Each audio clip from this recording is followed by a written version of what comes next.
I think the Canadian public wants us to continue down this direction of being a little more assertive, perhaps, if I can put it that way. And we are very far, I think, from overstepping the boundaries. And we have to understand what's the purview of the Senate and what's our duty. We're not elected.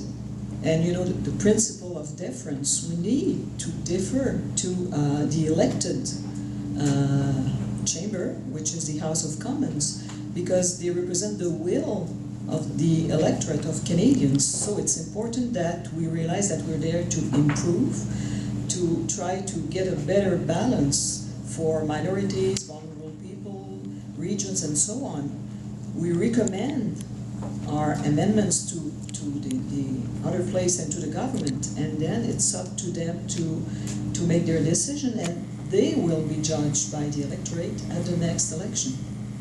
Yeah, I'm an editorial writer, so I'm going to very briefly use my moderator's prerogative to editorialize. I mean, when I was writing about the Senate last year, one of the things I found that the value adds include amending bills, including saying to the government, you might want to deal with this later at the department level in the regulations, but we'd like to see it in the bill. Governments love to try to sneak things through without that scrutiny. Testing constitutionality, but also studies.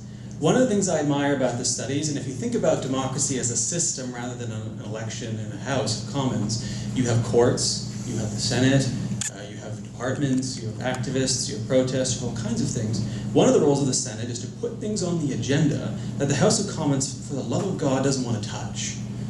Big assisted dying, for instance, or marijuana, because they're terrified of an electorate that's fickle, picky, and volatile. So has the independent Senate changed in terms of how studies are conducted? We'll start with Senator St. Germain.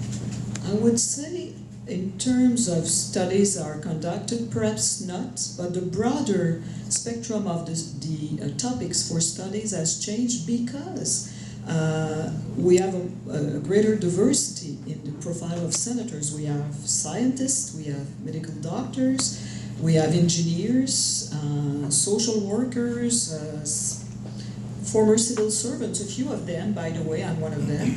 But so it broadens the scope.